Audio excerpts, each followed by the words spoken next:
In this video, I'm going to explain to you why I switched from Google Docs to Obsidian, what Obsidian is, and how I use it.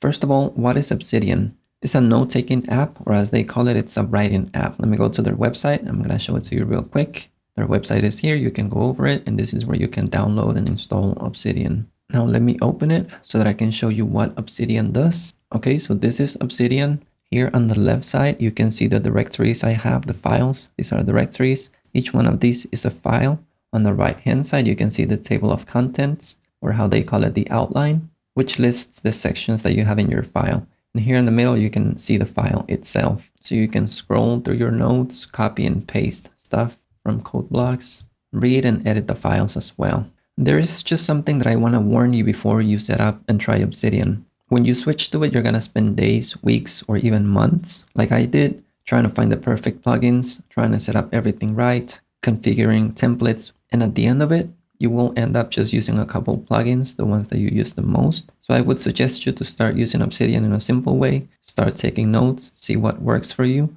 and then you can keep adding more stuff to it.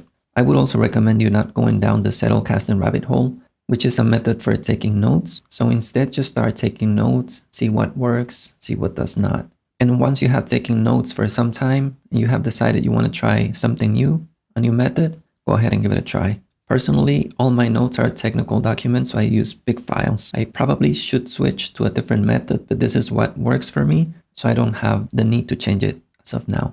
But as you can see, this file is quite big. This is a file called Docker, as you can see here, and it has a lot of different pages, not exactly how many, but it's a lot. It's a really big file. After the disclaimer, now let me go over the reasons why I switched from Google Docs to Obsidian. Reason number one is that Google Docs takes a long time to load. If you have big files that have a lot of images in them, it's going to take some time. Let me show you what I mean. Here I have my browser. This is the way that I used to take notes in the past. Here I have a file for each one of the topics. I have some of them that have multiple topics. I can see them here on the title. But if I open a file, for example, this one, let me open it. Just double click on it. Notice how long it takes to load the file in the first place. Okay.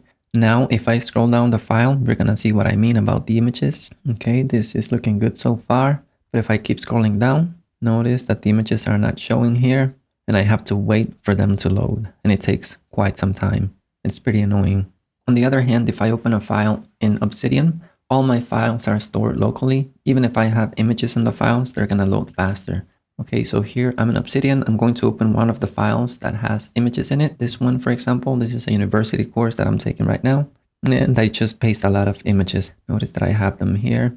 It loaded real quick. I didn't have to wait. And if I keep going down, all of the images are there. And the file is way more responsive. The reason number two is that if I want to perform a search in Google Drive in my main notes directory for something specific, the results are not going to be shown, or if they're shown, it's not going to point me to the specific section of the file. Let me show you what I mean. Okay, so I'm back here. I'm going to search for something that I know that exists in this file. So let me grab this, just going to copy this, and I'm going to go to the Google Drive tab here. Notice that after searching, I'm searching in this directory. It does show me the file, but it doesn't show me the section of that file. And searches do not always work properly. If I search something in a file that is not open, like in this tab, it's probably not even going to find it. Let me go back to Obsidian and I'm going to show you real quick how that works. If I press Command-Shift-F, it's going to search across all my different files. If I want to search, for example, this command right here, kubectl get notes, it's going to show me which files this is in. And I can see all the different instances. So if, for example, I click on this part here, it's going to take me there directly. So as you can see, this searches across multiple files. You can search only in a specific file if you do Command F only. And I'm going to search for the same thing again, kubectl get notes. And I can keep scrolling through the search items if I keep pressing enter. The next reason is that you do not need internet access. Your files are stored locally on your computer. You can still back them up. I have mine stored in GitHub. Yes, in Chrome, you can use the Google Docs offline Chrome extension to view your files offline, but it doesn't work reliably all the time. So let me show you how I sync my files to GitHub. I'm going to open the Obsidian options. In macOS, that is done with Command, comma. That brings up the settings page. Under community plugins, I have Git here. And here is how I configured it. It automatically backs up my vault every 2 minutes if it detects changes. Also, it pulls down the changes every 2 minutes. So if I'm working on 2 different machines, I can upload on machine A and it's automatically going to pull the changes on machine B, for example. You can specify here a commit message and some other different options. If you want me to go over how to configure this plugin from scratch, let me know in the comments down below. I can help you set up your GitHub account, set up the repo, configure the plugin, and all the steps that are needed. If there are several comments requesting the same thing, I can make a video so you can follow along. Okay, so the reason number 4 is that files are saved as markdown files. So I can open and edit those files in any text editor, not only in Obsidian, but NeoVim, Vim, even Notepad or the text edit app. It doesn't matter, whichever one you prefer. So what is Markdown? It's a lightweight markup language that you can use to add formatting elements to plain text documents. Let me show you what I mean by that. I'm going to go to my text editor, which is here. And this is what I meant when I said that the files are stored locally. If I list the directories, or if I list the files that I have in this directory, here is the directories. I'm inside tech, nodes, infra, and there is Kubernetes or Docker. So as you can see here, tech, nodes, infra, and here are the files, Docker, Kubernetes, they're just files. If I open this in my text editor, you'll be able to see. Let me open it real quick. So let me go to the same file that I had open in Obsidian, which is this one, Kubernetes. So this is Markdown. As you can see, this is just text. Here you can see code blocks, and here's how you input all the text. The only thing that Obsidian does is to present the files in a nice looking way. So the exact same thing that I have here is what I have here, but notice how Obsidian renders the files and shows them. So they look nicer if you're not used to reading files off of your terminal. Let me go to Finder or the File Explorer so you can see the files there. So as you can see here is the same thing. It's the same directory. Here's where all my nodes are. It's the same files that we were looking at. Your nodes, infra. Here's the files, Kubernetes, Docker. I can open this file on whichever app I want. Let me open it with this text edit, which is basically Notepad. Just as an example, here's all the text. You can edit this file using this app, using Obsidian, using any other app that you want. It's a little bit more difficult to read because this one doesn't have nice colors, doesn't have the code blocks formatted, but still, you can create or modify files in whichever app you want. On the other hand, if I go back to Finder, to look for the Google Drive files, let me go there real quick.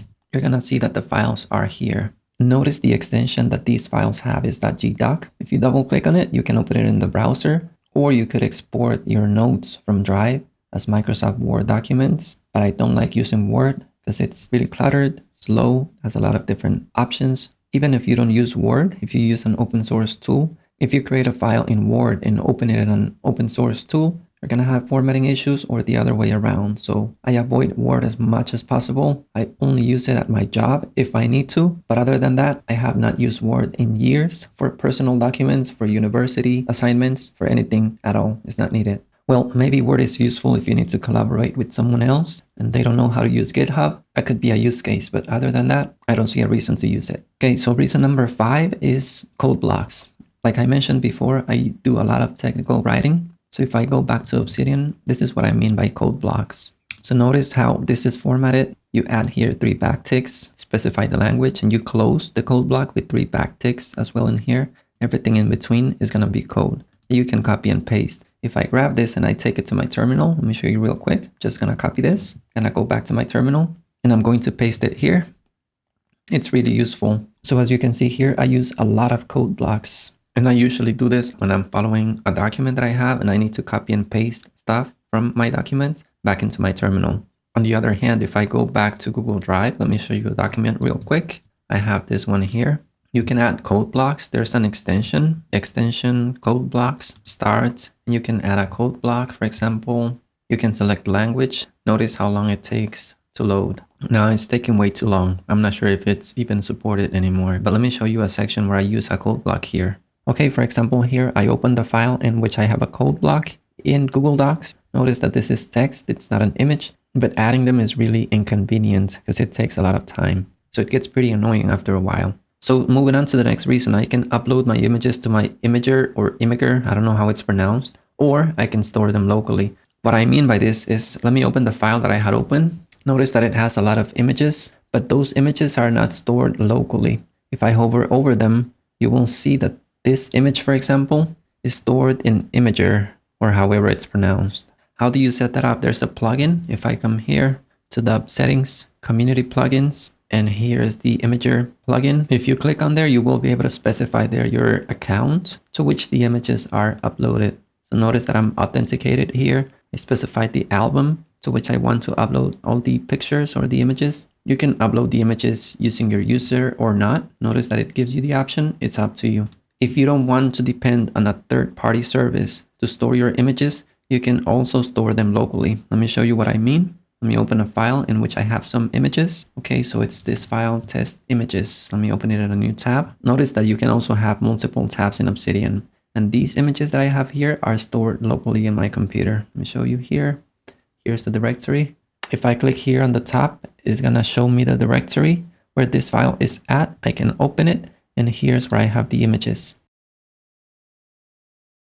Okay, so moving on to the next reason. Obsidian allows me to use Vim motions. What do I mean by this? I can use H, J, K, L. I can move around. I can select text using Vim motions. If you don't know what that is, don't worry about it. But if you use Vim, this is where you enable that under Editor, Vim key bindings. Now regarding the mobile app, Obsidian does offer a free mobile app. You can download it and view your files. But if you want to have your files synced between your computer and phone, I think you need to purchase a subscription that is called Obsidian Sync. I'm not exactly sure how that works because I don't use Obsidian on my phone. But if I ever need to, since I have my files uploaded to GitHub, I just open the GitHub app on my phone and view the file there. So let me go to GitHub and I'm gonna show you how it looks on the computer, but it's basically the same thing on the phone. Okay, so here I'm in the browser. Here I'm in the Obsidian repo. Notice that this is a private repo, so I am the only one that has access to it. You will not be able to find it if you go to my profile. And let me go to the directory I was in, which is here, knowledge tech, notes, infra. Let me go to Kubernetes, for example. This is the exact same thing that I had in Obsidian, that I have in my local files. Remember that it's automatically configured to update to GitHub whenever I make any changes. So if I need to view it on the phone, I just open this on the GitHub mobile app or on my browser, and I can read through the file the same way that I'm doing here. I can copy stuff. Now, if you notice, I'm using macOS, and on the top, my macOS menu bar doesn't look as usual.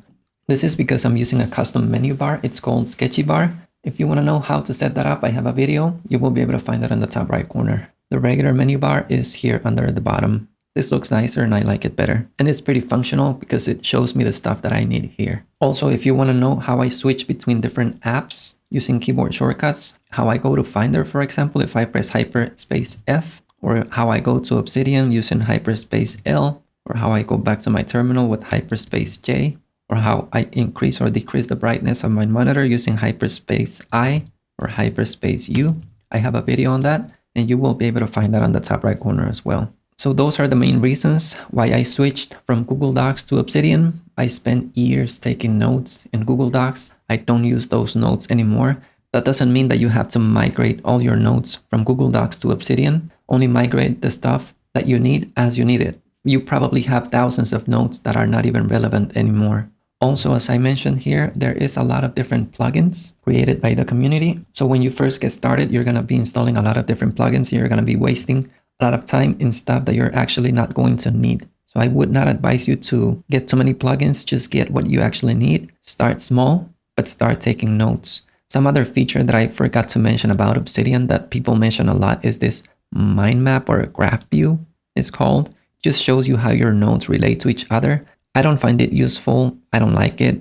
I think it's just something visual. And to me personally, it doesn't make any sense. But if you like it, it's something else that you can explore.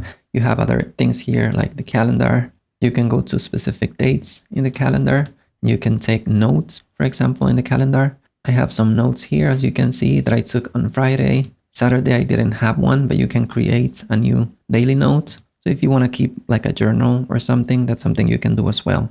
Oh, one last thing that I forgot to mention is how to link notes. Let me open the file that we were working with again, which is this one, Kubernetes. I have it here. If you notice, I leave links here for some of the notes. I don't do it all the time, but let me look for a note that is linked to another one. Okay, here, for example, notice that I left a link here. If I hover over this, you're going to notice that there's 2 brackets.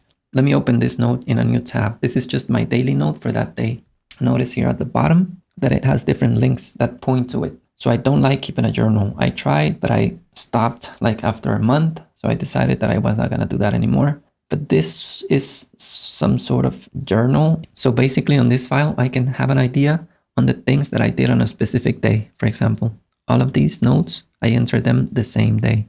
Okay, so that's it for this video. If you find it useful, please give it a thumbs up. If you have any questions, concerns, suggestions, if you want to know how I set this up from scratch, let me know in the comments down below, and I'll see you in the next video.